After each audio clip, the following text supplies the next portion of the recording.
پیارے حبیب صلی اللہ تعالیٰ علیہ وسلم قبلہ وہ ہوگا جو آپ کو پسند ہوگا، جس طرف آپ رخ کرنا چاہیں گے اللہ سبحانہ و تعالیٰ اسی کو قبلہ بنا دے گا۔ اور حضور علیہ الصلوۃ والسلام کی جو چاہت تھی وہ کیا تھی؟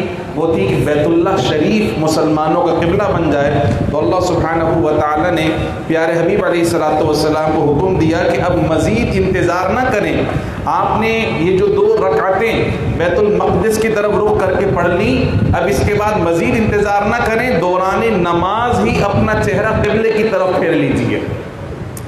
قبلہ جو تھا مدینہ منورہ شریف، جن لوگوں نے حاضری دی ہے انہوں نے مسجد قبلتین دیکھی ہوگی، جو نہیں گئے اللہ انہیں بھی مدینہ شریف دکھائے، اور ہم سبھی کو بار بار مدینہ شریف کی حاضری کی سعادت عطا فرمائے۔ تو وہ جو مسجد قبلتین ہے وہاں جا کر آپ کو اندازہ ہوگا کہ مسجد نبوی شریف قبلتین کے اندر آپ کو پتہ چلے گا کہ جو بیت المقدس تھا وہ بیت اللہ شریف کے بالکل اپوزٹ ڈائریکشن میں تھا۔ آپ یوں سمجھ لیں جیسے ابھی میں جس رخ پہ بیٹھا ہوں اس رخ پہ بیت المقدس اور پیچھے قبلہ۔ تو حضور علیہ الصلوۃ والسلام نماز پڑھا رہے تھے، اور نماز پڑھانے کے دوران یہ حکم آیا کہ اب کیا کریں، اپنا رخ قبلے کی طرف پھیر لیجئے۔ تو حضور علیہ الصلوۃ والسلام دوران نماز ہی قبلے کی جانب پھر گئے، بالکل اپوزٹ ڈائریکشن میں، اور آپ کے ساتھ باقی جو صحابہ کرام تھے وہ بھی پھر گئے۔ اور صحابہ کرام رضوان اللہ تعالی علیہم اجمعین کا یہ عمل یہ بتاتا ہے کہ ہمیں اس بات سے کوئی پرواہ نہیں کہ ہم مشرق کی طرف منہ کرتے ہیں یا مغرب کی طرف منہ کرتے ہیں، ہمارا اصل قبلہ تو رخ مصطفیٰ صلی اللہ علیہ وسلم، جدھر ہمارے سرکار ہوں گے ادھر ہی غلاموں کا چہرہ ہوگا۔ سرکار مسجد اقصیٰ کی طرف تو غلام بھی مسجد اقصیٰ کی طرف، اور سرکار خانہ کعبہ کی طرف تو غلام بھی خانہ کعبہ کی طرف پھر جائیں گے۔ اور یہ اصل امتحان تھا صحابہ کرام کا کہ دیکھیں کہ کون نبی کی پیروی کرتا ہے اور کون نبی کی مخالفت کرتا ہے۔ تو اس امتحان میں صحابہ کرام ایسے پاس ہوئے کہ اللہ سبحانہ و تعالیٰ نے ان کے ایمان کو معیار بنا دیا اور کہا کہ ایمان تو صحابہ جیسا ہونا چاہیے۔ وہ ایسے نہیں تھے کہ اپنے امام پر اعتراض کریں، اپنے آقا اپنے نبی پر اعتراض کریں، ان کی تعلیمات پر اعتراض کریں، بلکہ وہ سراپا تسلیم خم تھے کہ جو نبی کا حکم ہے، جو اللہ کا حکم ہے، اس کی حکمت ہماری سمجھ میں آئے یا نہ آئے، بس جو حکم دیا جا رہا ہے ہم نے اس پہ عمل کرنا ہے۔ اور دوسری طرف وہ گروہ تھا جو اس بات پر اعتراض کر رہا تھا۔ یہ کیا بات ہوئی کہ پہلے کہیں رخ تھا اب کہیں رخ ہے؟ اللہ تعالیٰ نے فرمایا جو اللہ کے احکام پر اعتراض کیا کرتے ہیں اپنی عقل کو بنیاد بنا کر، وہ عقل مند نہیں بلکہ سب سے بڑے بے وقوف ہیں۔ اللہ نے خود قرآن میں فرمایا سَيَقُولُ السُّفَهَاءُ، ان قریب یہ بے وقوف لوگ کہیں گے کہ آپ نے رخ کیوں پھیر لیا۔ تو یہ حبیب آپ بتا دیجئے کہ ہمارے یہاں جو عبادت ہے وہ مشرق یا مغرب کی جہت میں نہیں ہے، چونکہ ہم جس خدا کی عبادت کرتے ہیں وہ جہت سے پاک ہے، وہ جسم اور جسمانیات سے پاک ہے، وہ زمان و زمانیات سے پاک ہے۔ تو ہم کسی خاص جہت میں اپنے رب کی عبادت نہیں کرتے۔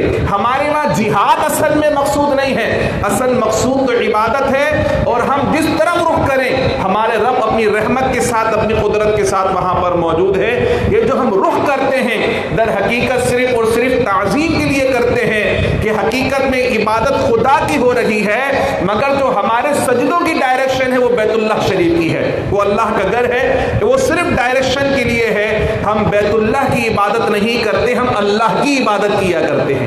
یہ صرف اور صرف سجدے کی ڈائریکشن کے لیے مختص ہوا۔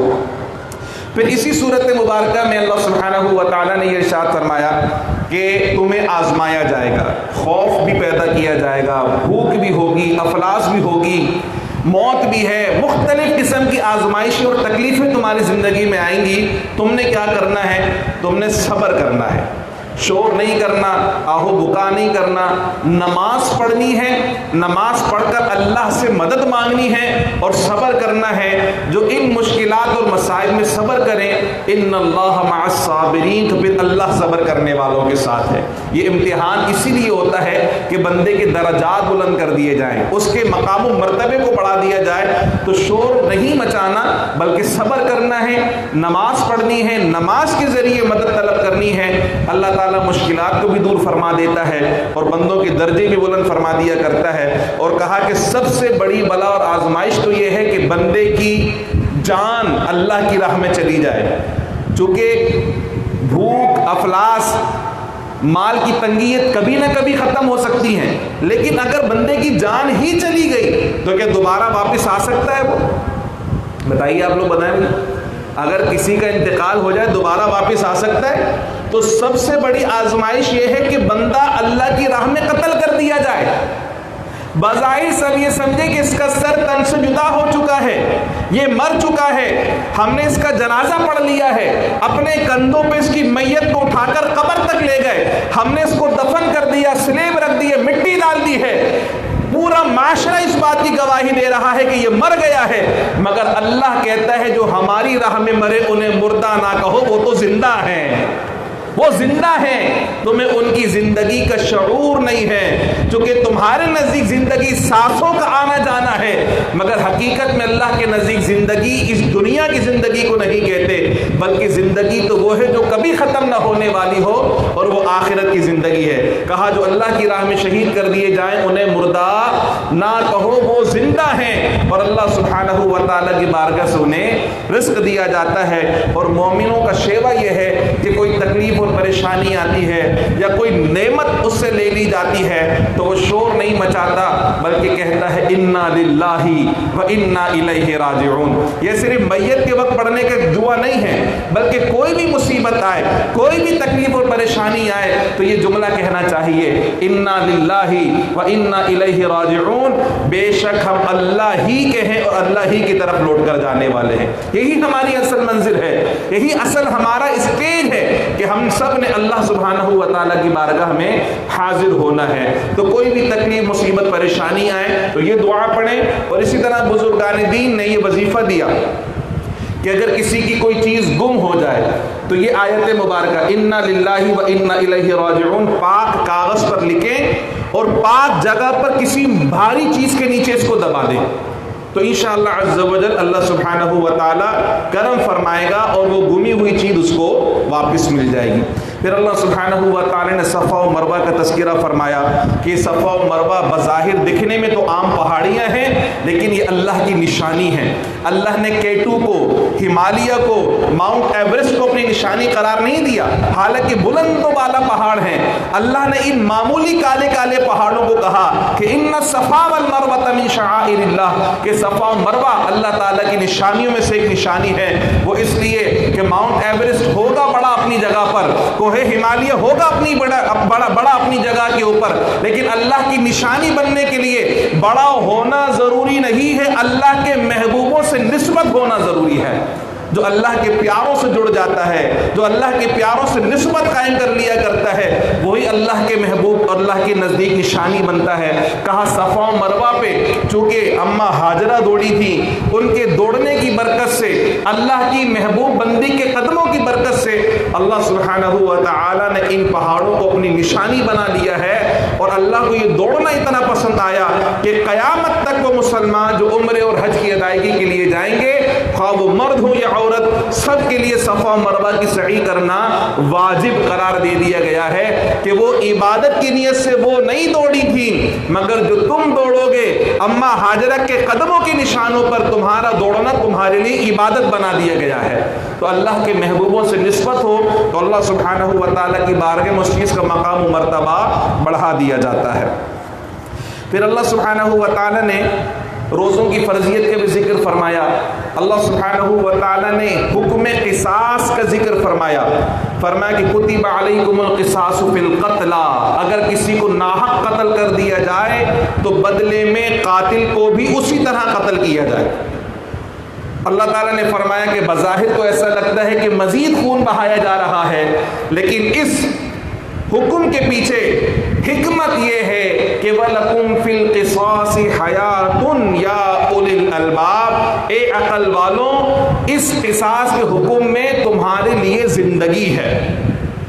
دیکھیں جب تک شریعت کے احکامات پر عمل ہوتا رہا اور شرعی سزائیں نافذ ہوتی رہیں تو معاشرے میں کرائم ریٹ بہت کم تھا، اور قتل کرنے والے کو جب یہ پتا تھا کہ مجھے بھی قتل کر دیا جائے گا تو کوئی کسی کو ناحق قتل نہیں کرتا تھا. لیکن جب سے دنیا کے اہل دانش نے اپنی دانست میں یہ سمجھا کہ سزائے موت خود ایک جرم ہے اور سزائے موت ایک ظالمانہ قدم ہے اور دنیا سے سزائے موت کا خاتمہ کر دیا جائے، تو آپ دیکھ سکتے ہیں، آپ ریسرچ کریں اس بات پر کہ جب قاتلوں کو پھانسی دی جاتی تھی قتل کا ریشو کم تھا، اور جب سزائے موت پر عمل درآمد بند ہو گیا تو دنیا میں قتل کا ریشو بڑھتا چلا گیا، کیونکہ مجرم کو پتا ہے کہ مجھے سزا میں قتل نہیں کیا جائے گا بلکہ مجھے جیل میں رکھ کر مفت کی روٹیاں کھلائی جائیں گی، آرام سے سکون کی زندگی گزاروں گا میں تو وہاں جا کر۔ اللہ تعالیٰ نے فرمایا کہ اگر قاتل کو قصاص میں قتل کیا جائے تو یہ ظلم نہیں ہے بلکہ یہ عدل اور انصاف ہے، اور اس سے معاشرے میں کیا ہوگا؟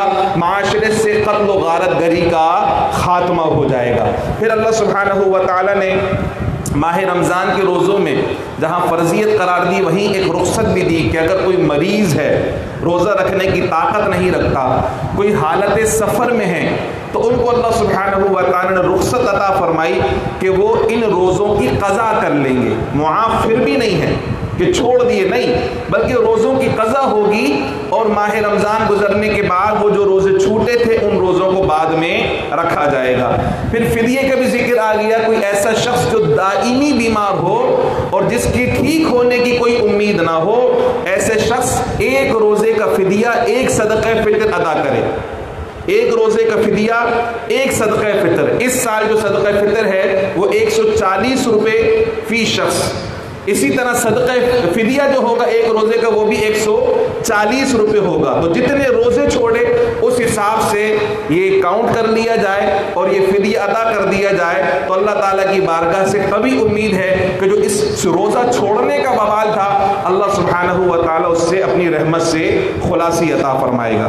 پھر یہ جو چاند چھوٹا اور بڑا ہوتا ہے اس کے متعلق اللہ سبحانہ و تعالیٰ نے ارشاد فرمایا کہ پہلے کے لوگ تو صرف اس کو چھوٹا بڑا ہونا ایک عجوبہ سمجھتے تھے، اللہ نے فرمایا چھوٹا بڑا ہونا حکمت ہے کہ اس سے وقت کا تعین کیا جا سکتا ہے، اس سے تاریخوں کا تعین کیا جا سکتا ہے، اور اسلامی شریعت کے اندر جتنے احکامات ہیں وہ اس قمری کیلنڈر یعنی چاند دکھنے سے اس کا آغاز ہوتا ہے اور چاند کے اوپر ہی اس کا اختتام ہوا کرتا ہے۔ کہا اس سے روزوں کا حساب لگایا جا سکتا ہے، اس سے حج کا حساب لگایا جا سکتا ہے، اس سے عدت کا حساب لگایا جا سکتا ہے، اس سے زکوٰۃ کے نصاب کا حساب لگایا جا سکتا ہے۔ تو یہ چاند چھوٹا اور بڑا ہونا اللہ تعالیٰ کی بہت بڑی نشانی ہے۔ پھر دعا مانگنے کا سلیقہ سکھایا کہ صرف دنیا نہیں مانگا کرو، صرف دنیا کی نعمتیں نہیں مانگا کرو پروردگار سے، چونکہ جو دنیا مانگتا ہے اس کو صرف دنیا ہی ملتی ہے، پھر آخرت میں اس کا کوئی حصہ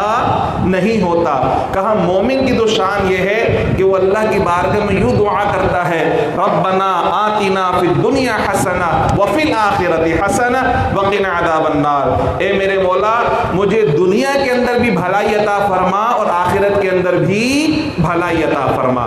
مومن کی شان یہ ہے کہ وہ اس گھر کا بھی خیال کرتا ہے، اس گھر کا بھی خیال کرتا ہے، کیونکہ مومن کو پتا ہے کہ میرا یہ حقیقی گھر نہیں ہے، یہ دائمی گھر نہیں ہے، دائمی گھر تو آخرت ہے، یہ تو عارضی اور فانی گھر ہے، لیکن یہاں بھی زندگی گزارنی ہے تو اللہ آزمائشوں سے بچائے اور عافیت کا معاملہ فرمائے۔ پھر یہ بھی فرمایا کہ جو اسلام ہے اس میں بندے کی مرضی نہیں چلتی کہ جو چیز پسند آئے اس پہ عمل کروں گا اور جو حکم پسند نہیں آیا اس پہ عمل نہیں کروں گا۔ کہا بندے کا کوئی اختیار نہیں ہے، یا ایھا الذین آمنوا ادخلوا فی السلم کافہ، اے ایمان والوں ایمان میں اسلام میں پورے کے پورے داخل ہو جاؤ، پورے کے پورے داخل ہو جاؤ، یعنی اس کے ہر حکم کو دل و جان سے قبول کرو اور جو تم پر لاگو ہوتا ہے اس کو خوش دلی کے ساتھ اس کے اوپر عمل کرو، شیطان کی پیروی نہ کرو کہ جو اچھا لگے وہ لے لو اور جو دل نہیں چاہے اس کو ادا نہ کرو، یہ شیطان کا طریقہ ہے، رحمان کے بندوں کا طریقہ نہیں ہے۔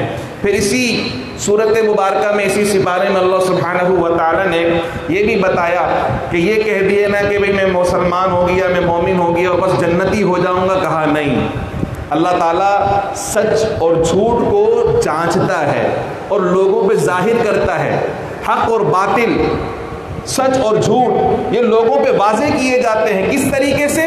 آزمائش کی جاتی ہے، ابتلا کی جاتی ہے، مختلف قسم کی امتحانات سے گزارا جاتا ہے. جب امتحان میں گزارا جاتا ہے جو پکا مومن ہوتا ہے وہ ایمان پہ قائم رہتا ہے، اور جو کسی خاص مادی فائدے کے لیے مسلمان ہوا تھا وہ الٹے پیروں بھاگ جاتا ہے. اس سے حق تلفی نہیں ہوتی، یعنی ہر بندہ بولے جی میں مسلمان ہوں تو سب کے سب جنت میں چلے جائیں گے، پھر تو جو منافق ہیں وہ بھی جنت میں چلے جائیں گے. تو مومن اور منافق میں پہچان کیسے ہوگی؟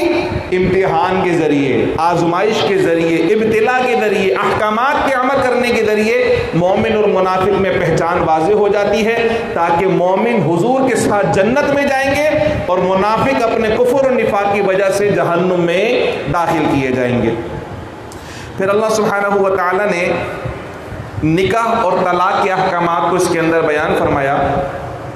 جس طرح نکاح ایجاب و قبول کے ذریعے منعقد ہو جاتا ہے، دو گواہوں کے سامنے کوئی شخص کسی عورت کو یہ بولے کہ میں نے فلاں حق مہر کی عوض تمہیں اپنے نکاح میں دیا، عورت کہے میں نے قبول کیا، دو گواہوں کے سامنے اگر یہ بات بول دیں تو ان کا نکاح منعقد ہو جاتا ہے. جس طرح دو جملے بولنے سے نکاح منعقد ہو جاتا ہے، اسی طرح کچھ جملے بولنے سے نکاح ختم بھی ہو جاتا ہے. اس کی طرف بہت واضح ارشاد ہوا، اور وہ کلمات کیا ہیں؟ کہا وہ طلاق ہے. طلاق کے ذریعے نکاح ختم ہو جاتا ہے. عمومی طور پہ طلاق کے ذریعے ہی نکاح ختم ہوتا ہے، وگرنہ طلاق بھی ہے، خلا بھی ہے، ارتداد بھی ہے، جن کی وجوہات سے نکاح ختم ہو جاتے ہیں. طلاق کے متعلق فرمایا کہ الطلاق مرتان، وہ طلاق جس کے بعد رجوع کرنے کا اختیار باقی رہتا ہے وہ 2 مرتبہ تک ہے. اگر کسی شخص نے 2 مرتبہ اپنی بیوی کو طلاق دے دی، خواہ وہ ایک ساتھ دے یا الگ الگ کر کے دے، 2 مرتبہ طلاق دینے تک یہ آپشن ہے کہ رجوع کر سکتا ہے. 2 مرتبہ سے زیادہ یعنی 3 مرتبہ اگر طلاق ہو گئی تو رجوع کو آپشن خود بخود بند ہو جاتا ہے.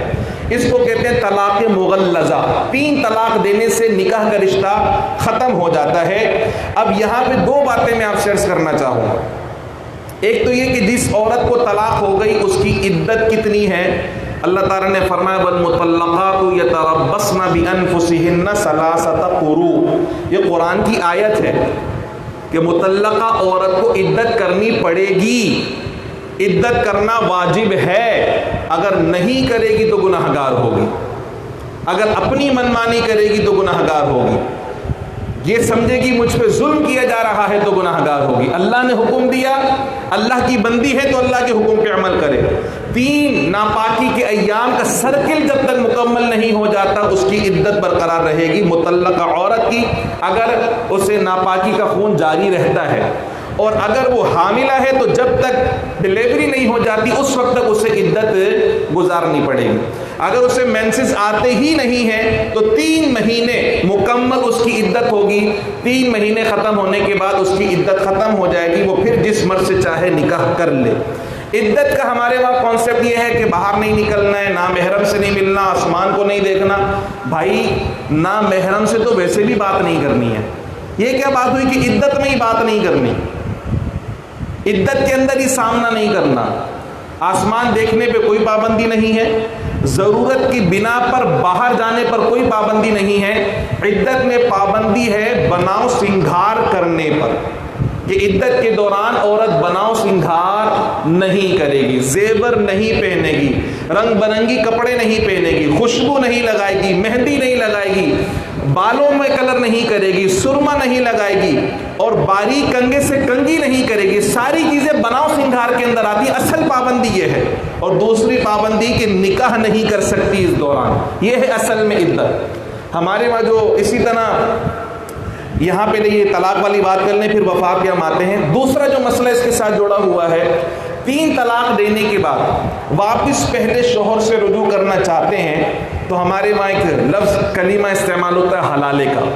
اللہ سبحانہ و تعالیٰ نے قرآن مجید فرقان حمید میں ارشاد فرمایا کہ اگر کوئی شخص اپنی بیوی کو 3 طلاق دے دے تو اب وہ بیوی پہلے شوہر کے لیے حلال نہیں ہے جب تک وہ دوسرے آدمی سے نکاح نہ کر لے. ہمارے یہاں اس کام کو جس برے انداز میں پیش کیا جاتا ہے وہ ایک گالی ہے، اور اللہ کا حکم اس طریقے سے کرنے کا نہیں ہے جس طرح ہمارے معاشرے میں رائج ہے. جس طرح حلالے کی کیفیت ہمارے معاشرے کے اندر موجود ہے، یہ تو وہ ہے جس پہ اللہ کے رسول نے لعنت بھیجی ہے، جس پہ اللہ نے لعنت بھیجی ہے۔ یہ تو مستقل ایک نکاح ہے۔ عورت کو کہا کہ وہ دوسرا نکاح کر لے، دوسرے آدمی کے ساتھ زندگی گزارے۔ پہلے سے نہیں بن رہی تھی نا، جبھی تو طلاق ہوئی ہے۔ پہلے سے نباہ نہیں ہو رہا تھا، جبھی تو طلاق ہوئی ہے نا۔ تو واپس کیوں جاؤ گی جہنم میں؟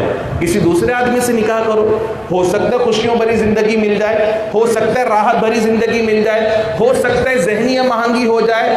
پھر یعنی مستقلاً ایک شادی ہے، یہ دوسرا نکاح ہے، یہ دوسری شادی ہے، زندگی گزارے اس دوسرے آدمی کے ساتھ۔ پھر اللہ نے کہا کہ اگر وہ دوسرا آدمی مر جائے یا اپنی مرضی سے طلاق دے دے، پھر اس کے بعد عدت گزارنے کے بعد عورت کے بعد آپشن ہے کہ پہلے شوہر سے بھی وہ نکاح کر سکتی ہے۔ ہمارے یہاں جو ہوتا ہے 1 دن کا نکاح، 2 دن کا نکاح، 2 گھنٹے کا نکاح، 4 گھنٹے کا نکاح یا شرط بنا کر نکاح، یہ شریعت کا حکم نہیں ہے۔ یہ وہ کیفیت ہے جس پہ اللہ اس کے رسول نے لعنت بھیجی ہے۔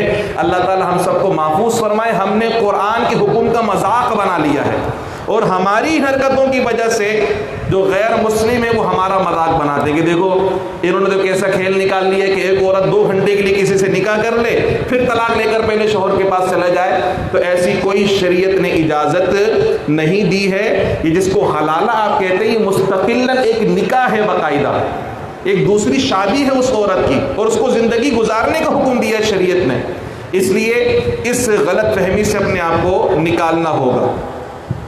پھر یہ بھی ہوتا ہے کہ 3 دفعہ طلاق دینے کے بعد ہمارے پاس آتے ہیں کہ بھئی پوچھتے ہیں بھئی اب کیا حکم ہے؟ تو جو قرآن کا حکم ہے، جو رسول اللہ کا حکم ہے، جو صحابہ کا حکم ہے، جو خلفائے راشدین کا حکم ہے، جو ائمہ مجتہدین کا حکم ہے، تمام فقہ اور تمام مذاہب میں جو حکم ہے وہ یہی ہے کہ ایک مرتبہ میں اگر کسی نے 3 طلاق دی تو وہ 3 ہی شمار ہوتی ہیں، اور اس کے بعد نکاح ختم ہو جاتا ہے۔ تو جب اپنی مرضی کا فتویٰ نہیں ملتا تو لوگ پھر وہابیوں کے پاس چلے جاتے ہیں، اہل حدیثوں کے پاس جاتے ہیں، اور وہاں سے جا کے اپنی مرضی کا فتویٰ لیتے ہیں، کہتے دیکھو وہ تو کہہ رہے ہیں کہ طلاق نہیں ہوئی۔ بات یہ ہے کہ آپ نے شریعت کا حکم فالو نہیں کیا ہے، آپ نے اپنے نفس کی بات مانی ہے، آپ اپنے نفس کے غلام بن گئے۔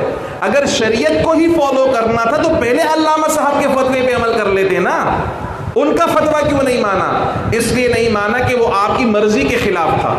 تو اس کا مطلب یہ کہ آپ قرآن پہ اور اللہ کے حکم پہ عمل نہیں کرنا چاہ رہے، آپ اپنے نفس کے مطابق عمل کرنا چاہ رہے ہیں۔ وہ لوگ جو اپنی مرضی اور اپنی دانش میں اس طرح کی حرکتیں کرتے ہیں، وہ ساری زندگی حرام کاری کرتے ہیں۔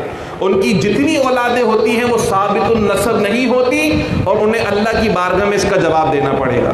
خدا کے واسطے اپنے حال پہ رحم کھائیں۔ اللہ نے اگر پکڑ کر لی نا تو اس کی پکڑ سے بچانے والا کوئی نہیں ہے۔ ایسے کتنے لوگ، کتنے کیسز ہمارے سامنے ہیں، کوئی بعد میں پنپ نہیں سکا، 1-2 سال تو کسی نے گزار لیے لیکن ان کا خاتمہ اچھا نہیں ہوا، ان کی زندگی کے آخری ایام اچھے نہیں گزرے، جنہوں نے اللہ کے حکم کی خلاف ورزی کی۔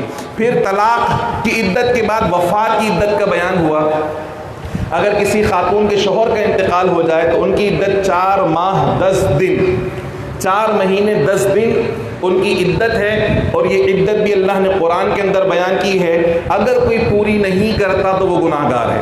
عدت کرنا واجب ہے۔ اس دوران خاتون بناؤ سنگھار نہیں کرے گی، اور اس دوران کسی دوسرے آدمی سے نکاح کرنے کی اجازت نہیں ہے۔ یہاں جو بات میں آپ کو بتانا چاہ رہا تھا وہ یہ کہ جب عدت مکمل ہوتی تو لوگ فون کر کے پوچھتے ہیں کہ عدت ختم ہو رہی تو کیا کرنا ہے۔ ایک صاحب نے فون کر کے کہا کہ وہ ہماری امی کی عدت ختم ہو رہی ہے، تو ہمارے خاندان کے بڑے بوڑھے بول رہے ہیں کہ امی مسجد جا کر 2 رکعت نفل پڑھے گی، پھر ان کی عدت ختم ہوگی۔ کسی کے وہاں کچھ، کسی کے یہاں کچھ۔ عدت کیسے ختم ہوگی؟ یعنی عدت ختم ہونے پہ کوئی رسم ہونی چاہیے۔ شریعت نے کوئی معیار مقرر نہیں کیا۔ عدت کا مطلب مدت ختم، مغرب میں مدت ختم۔ اس کا اظہار کیسے ہوگا؟ وہ جو پابندیاں عدت کے دوران تھی نا، ان پابندیوں کے ختم ہونے پر ان پابندیوں کو اپلائی کر لیا جائے۔ جیسے خوشبو لگانا منع تھا، خوشبو لگا لے، اس کا مطلب عدت ختم۔ مہندی لگانا منع تھا، مہندی لگا لے۔ چوڑیاں پہننا منع تھا، چوڑیاں پہن لیں۔ رنگ برنگی کپڑے پہننے منع تھا، رنگ برنگی کپڑے پہن لیں۔ کوئی خاص رسم شریعت نے مقرر نہیں کی ہے. عدت وفات میں نہیں فاتحہ دلے گی، نیاز دلے گی، جوڑا جائے گا، یوں جائے گا، پھر عدت ختم ہوگی، ایسا کوئی تصور شریعت میں نہیں ہے. بس یہ 4 ماہ 10 دن کی جو پابندیاں شریعت نے لگائی ہیں اس کو فالو کرنا ہے. جیسے وہ 4 ماہ 10 دن مکمل ہو گئے وہ پابندیوں سے آزاد ہے، اب نکاح بھی کر سکتی ہے اور بناؤ سنگار بھی کر سکتی ہے. بس یہ شریعت کا مزاج ہے. باقی جو کچھ ہے وہ ہماری اپنی پیدا کردہ چیزیں ہیں. اللہ پاک ہم سب کو ان گمراہی والی باتوں سے محفوظ فرمائے، اور جو قرآن و سنت کا صحیح فہم اور طریقہ ہے اللہ پاک ہم سب کو اس پہ عمل کرنے کی توفیق عطا فرمائے. آمین. وما علیہ الا البلاغ المبین. الحمدللہ رب العالمین والصلاة والسلام على سید الانبیاء والمرسلین. اللهم ربنا آتنا في الدنيا حسنة وفي الآخرة حسنة وقنا عذاب النار وادخلنا جنة مع الأبرار يا عزيز يا غفار. إن الله وملائكته يصلون على النبي يا أيها الذين آمنوا صلوا عليه وسلموا تسليما. اللهم صل على سيدنا ومولانا محمد وعلى آله وأصحابه سيدنا ومولانا محمد وبارك وسلم. سبحان ربك رب العزة عما يصفون وسلام على المرسلين والحمد لله رب العالمين. آمين بحق لا إله إلا الله محمد رسول الله صلى الله عليه وسلم.